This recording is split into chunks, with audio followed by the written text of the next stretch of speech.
Pag tayo umibig, talagang dapat tao sa puso yung ating pag-ibig. Walang kaplastikan, kundi totoo ang ating pag-ibig. Kung gaano tayo inibig ng Panginoon, dapat ganun din. Ipakita natin na tunay yung ating pag-ibig. Diba sabi doon na mahalin nyo ang Diyos ng buong puso, ng buong kaluluwa, at ng buong pag-iisip, ng buong kalakasan. Kaya kung sinasabi natin, mahal natin ang Diyos, at hindi natin iniibig yung ating kapwa, yung ating kapatid, ay wala. Tayo mga sinungaling. Pero yun ang utos sa atin ng Panginoon na magmahal tayo dahil ito ang ating obligasyon. Sa Diyos, sa ating kapwa, at sa sino mang tao na ating nakakasalamuhan. Magandang umagang tanghali. Malapit na pong dumating yung oras ng tanghalian, pero unahin natin ang salita ng Panginoon.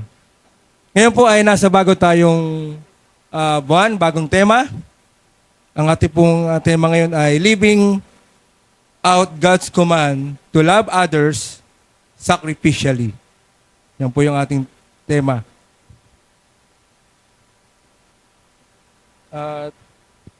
Ang tunay nga po na ang pag-ibig ay hindi lang dapat tuwing Pebrero, no? Tuwing Pebrero, hindi dapat to ay maging way na ng ating buhay, lalo na tayo ay mga Kristiyano o mga kumikilala sa ating Panginoong Hesukristo bilang ating Panginoon at ating tagapagligtas. Yan. Ang ating pong ang ating pong mga pag-usapan itong buwan na to ay next slide, yung living out God's command to love others sacrificially. Yung ngayon po ay love as God's divine commandment. Second, speaking the truth in love. And third, serving others as an act of love. And fourth, loving enemies and those who hurt us. Diba? Ayan po yung ating pag-uusapan itong buong buwan ng Pebrero. Nawa ay hindi po tayo mawala, kundi ating pong masubaybayan ang mga topic na ito na napaka halaga na ating pong mapakinggan at higit sa lahat, mahalaga na ating pong maipamuhay ang mga topic na ito.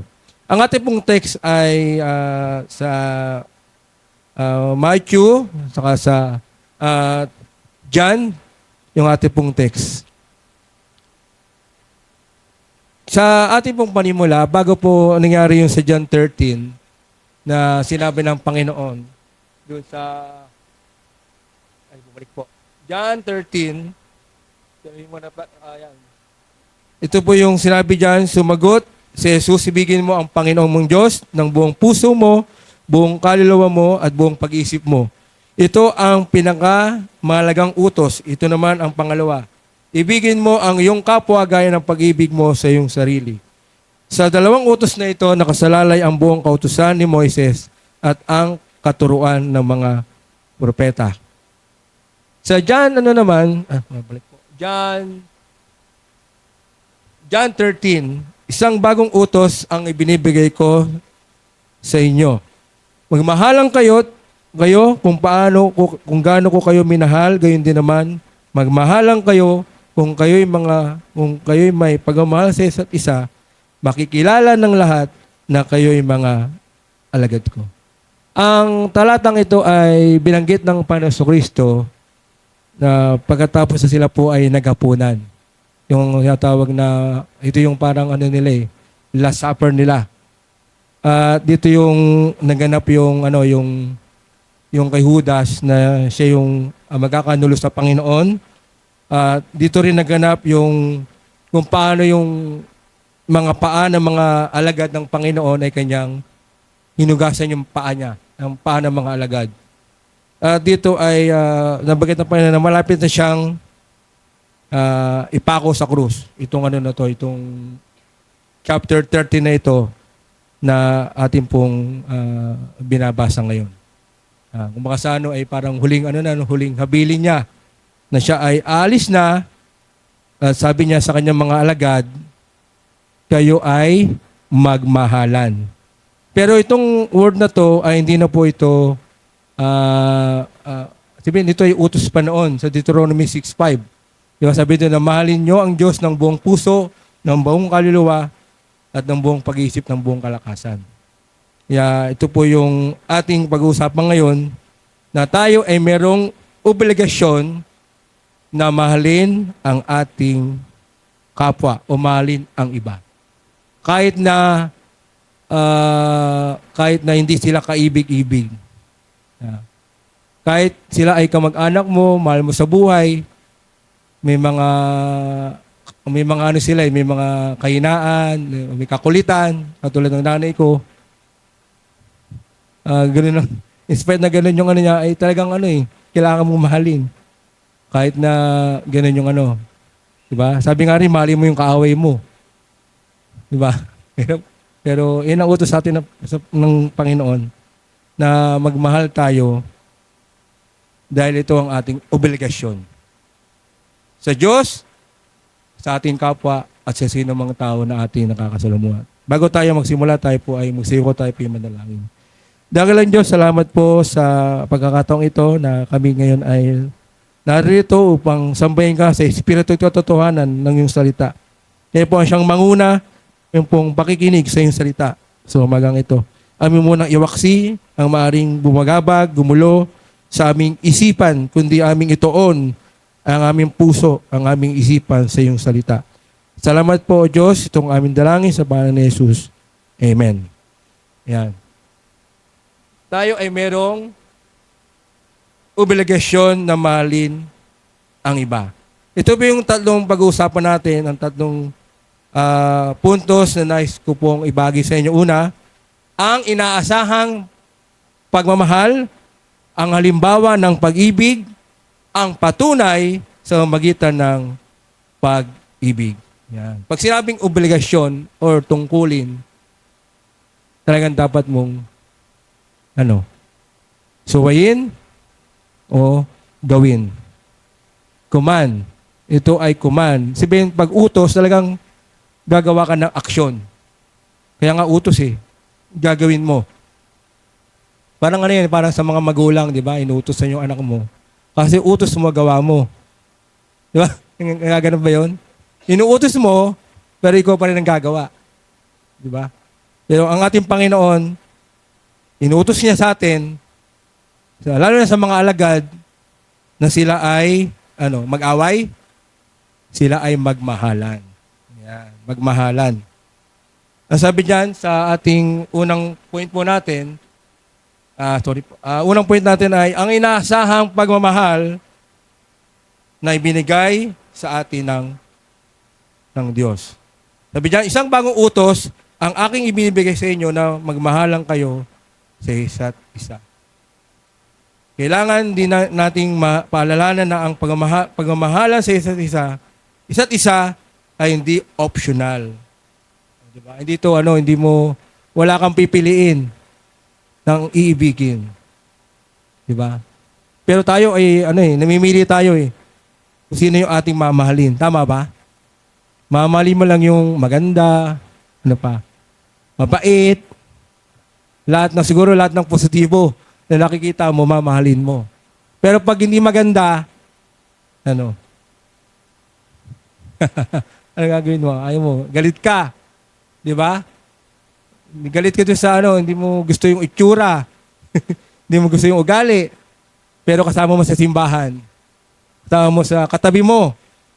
Oh, mahal mo ba yung katabi mo? Mahal mo? O galit ka? O ayaw mong magmahal kasi baka mamaya utangan ka Di ba mahal mo ko? Sige, pwede mo naman ako. O utang naman. Di ba? Bibili ang ganda mo naman. Ang ganda na suot mo. Di ba? Pero ang utos sa atin ng Panginoon dito ay mahalin natin. Magmahalan kayo kasi malapit na nga siyang malapit na siyang ipako sa krus, yung kanyang habilin na sila ay magmahalan. Kaya anong sabi sa John 15:12? Ito ang aking utos, magmahalan kayo gaya ng pagmamahal ko sa inyo. Ayan, di ba? Yan ang sinabi ng Panginoon Hesus sa kanyang mga alagad. Kung sila ay minahal ng Diyos, ganun din sila dapat magmahal. Kaya kung ating babalikan yung verse sa John 13, verse 2, sabi doon, sila ay inibig ng Panginoon hanggang wakas ang pagmamahal ng Panginoon sa kanila. Walang walang kondisyon. Talagang mahal sila ng Panginoon. Kaya ganoon din tayo mga kapatid, magmahal tayo. Na walang kondisyon, ano man ang itsura, ano man ang kanyang katatayuan sa buhay, siya ay kapwa mo, Kristiyano, anak ng Panginoon. Kaya kahit na naiinis ka, siguro kahit naiinis ka, pero yun eh. Dapat ipag-pray mo siya, mahalin mo siya, dahil ang utos sa Panginoon ay magmahalan tayo. Dahil inibig tayo ng Panginoon eh. Diba? Sino ba tayo? Tayo makasalanan. Diba? Pero inibig tayo ng Panginoon. Dahil sa mahal niya tayo. Yan po yun. Next po ay hindi lang po ito po ang pangalawa, ang halimbawa ng pag-ibig. Yan. Ano ba ang pag-ibig? Diba? Sabi ko nga sa inyo, yung sa wikang sa Grego po ay ito ay agape. Kung sinabing agape, ito ay pag-ibig na walang kondisyon, talagang walang hinihinging kapalit. Sabi dito ay ang una, ang halimbawa ng pag-ibig ay walang pag-iimbot. Mahal ni Jesus ang lahat, anuman ang kanilang kalagayan, kakayahan, suklian ang anumang kabutihan. Yan. Sabihin walang tinitingnan na katangian kung paano umibig ang Panginoon. Sabi niya pangalawa, walang kinikilingan, hindi mapili si Jesus sa kanyang pagmamahal. Talagang hindi katulad natin, tayo ay namimili kung sino yung ating mamahalin. Tama ba? Namimili tayo. Gusto natin yung papabor sa atin, gusto natin yung hindi tayo imamarites, hindi tayo gagawa ng hindi maganda, pero ang ating Panginoon, wala siyang pinipili na mamahalin. Di ba? Wala siyang pinipili. Ganun, nawa tayo ay maging ganun. Ano pa, matatag, hindi pa bago-bago ang pagmamahal ni Jesus sa iba. Yan. Alam nyo, si Pedro, ano ba ginawa ni Pedro? Nang si Kristo po ay naresto, anong ginawa niya? Siya ay pinagkanulo. Ilang beses? 3 beses. Kaya sabi ng Panginoon, bago tumilaw ang manok, ay ako ay pagkakanulo mo. Diba? Ano nangyari? Sa kabila ng siya ay ipinagkaila ni Pedro, pero mahal pa rin ng Panginoon si Pedro. Diba? Sa John 21, doon yung kanyang restoration. Diba? Sabi ng Panginoon, tinanong siya ng Panginoon 3 beses. Sabi ng Panginoon sa kanya, mahal mo ba ako? Una, mahal mo ba talaga ako? Patlo, gaano mo ako kamahal? Sabi ng Panginoon, pakainin mo ang aking mga tupa. Magalingkod ka kung mahal mo ako. Diba? Sabi nga ng Panginoon sa John 14:15, kung iniibig ninyo ako, susundin ninyo ang aking mga utos. If you love me, keep my commandment. Diba? Kaya kung mahal niyo yung mga asawa niyo, mga anak ninyo, talagang gagawa kayo ng mga bagay na magaganda. Diba? Kasi mahal mo nga, hindi mo sasaktan, hindi mo bubugbugin, papakainin mo. Kaya maraming asawa ang malaki na. Kasi pinapakain. Pero tayo po ay dapat po talaga na yung ating pag-ibig ay walang pag-iimbot, walang kinikilingan. Parang sa GMA Walang kinikilingan. Matatag, at higit sa lahat, itong mahirap. Mapagsakripisyo ang pag-ibig ng Panginoon. Mahal niya tayo ng sapat upang kunin ang ating lugar, pasanin ang ating kasalanan, at tiisin ang makatarungang hatol ng Diyos. Kaya nga siya napako sa krus para sa ating mga kasalanan. Inako niya, pinagbayaran niya yung ating mga kasalanan. Kinuha niya yung lugar natin. Ganun po ng sakripisyo ang ating Panginoon. Kaya ganun po niya tayo kamahal. Tayo ba ay handang magsakripisyo na katulad ng Panginoon? Sabi nga si John 15 na ibibigay niya yung buhay niya sa kanyang kaibigan dahil sa pag-ibig. Kaya ganun po tayo mga kapatid, nawa ay sa kabilangan na yung nanay ko ay gano'n na yung kanyang sitwasyon ngayon May karamdaman na. Pero kahit gano'n, mahal ko pa rin yun. Dahil doon ako nang galing, ibigay sa akin ng Panginoon. Kaya anuman ang kalagayan, ay mahalin po natin yung ating kapwa. Diba? Mahalin po natin. Kung gaano tayo inibig ng Panginoon, dapat gano'n din.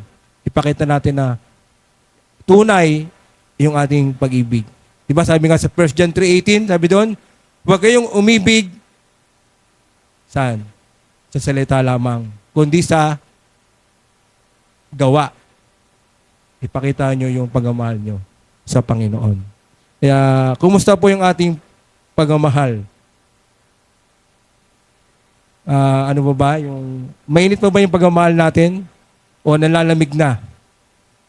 Parang, di ba yung kape? Ang kape masarap pag mainit. Di ba? Tama ba? Pero maligam-gam, ayaw mo na. Masarap siguro pag pag yung ininom ng mga kabataan, di ba? Ice coffee. Ice coffee gusto nila Pero wala pa rin po sa Kaya tunay nga mga kapatid sa Panginoon, kung paano pinakita sa atin ng Panginoon yung kanyang pag-ibig na walang pag-iimbot, walang kinikilingan, at matatag at hindi nagbabago at mapagsakripisyo, dapat gawin din tayo.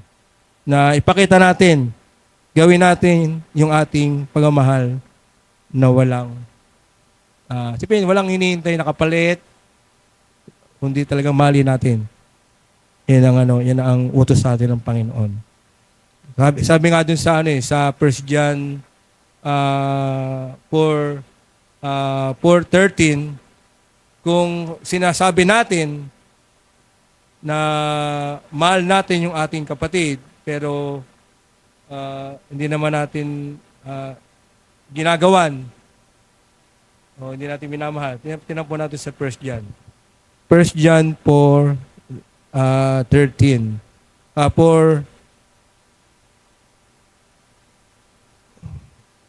Yan.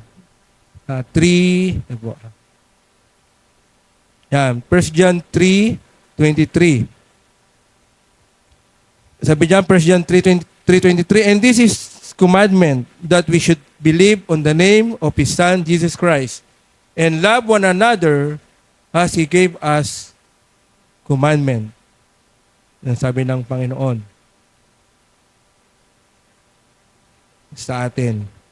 Kaya, sabi sa verse 1 John 4:20, if a man say I love God and hated his brother, he is a liar. For he that loveth not his brother whom he hath seen, how can he love God whom he hath not seen?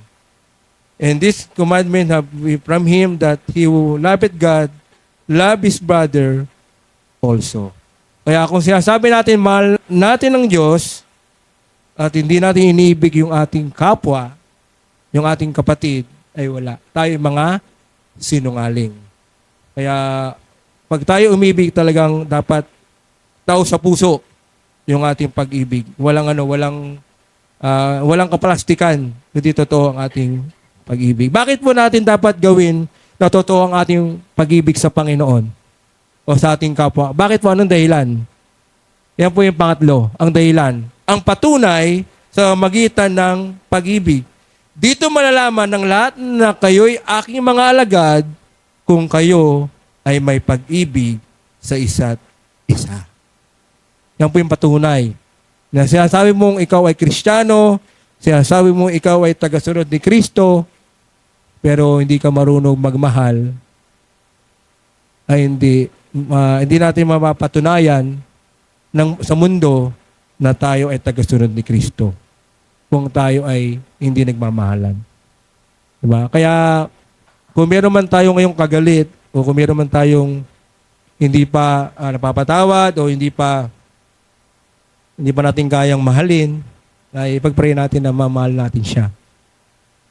Mahalin natin siya kung ano man ang kanyang kasi ang Diyos na makapagbabago sa kanya. Kaya nga sabi niyan ang pag-ibig ay magiging mahalaga para sa pagpapalaganap ng Ebanghelyo. Ang pag-ibig ay maghiwalay sa mga tagasunod ni Kristo mula sa mundo. Sa magitan ng pagmamahalan sa isa't isa, gaya ng pagmamahal ni Kristo sa kanila, makikita at malalaman ng mundo na sila ay tunay na mga tagasunod ni Kristo. Kumusta po tayo mga kapatid sa Panginoon? Tayo ba ay alam ng ating kapitbahay, ng ating mga kakilala sa atin na tayo ay Kristiyano? Di ba matagal na hindi pa nagpapakilala. Nagtatago. Sabi, Kristiyano ka pala. Hindi halata. Di ba nakakaya pag ganun po. Kaya, yan po yung patunay mga kapatid na kung tayo ay nagmamahalan, ito ay nagpapatunay na tayo ay mga tagasunod ni Kristo. Ganun ba? Kaya magmahal tayo. Sa kabila ng mahal ang bilihin, pero talagang tayo po ay mag-ibigan sa isa't isa sapagkat ito ang patunay na tayo ay mga alagad ng Panginoon. Kaya kung hindi po natin ito nagagawa, kung hindi natin sinisikap na ito pa rin, gawin ang pagsunod sa pag-ibig, ay mahirap po natin madala yung ating mga, yung gusto nating madala sa Panginoon. Diba? Kailangan magpakita tayo ng pag-ibig. Lalo na sa ating mahal sa buhay. Diba? Pakita natin yung ating pagmamahal sa ating mga anak, kapitbahay, o sino mang mga dapat nating ipakita, ipadama ang pag-ibig na ito na ibinigay sa atin ng Panginoon. Yan po yung. Ano po ang sabi dito ni S.A. Ironside? Sabi niya, ang pag-ibig ay isang napaka-praktikal na bagay. Hanggang saan natin ito na ipapakita sa mga nasa mas mahirap na kalagayan kaysa atin. Diba? Mayroong mas mahirap pa sa atin Diba? May mas mahirap pa sa atin. Hanggang saan natin ito na ipapakita sa mga nagkamali. Yan. May mga nagkamali sa atin, nagkasala.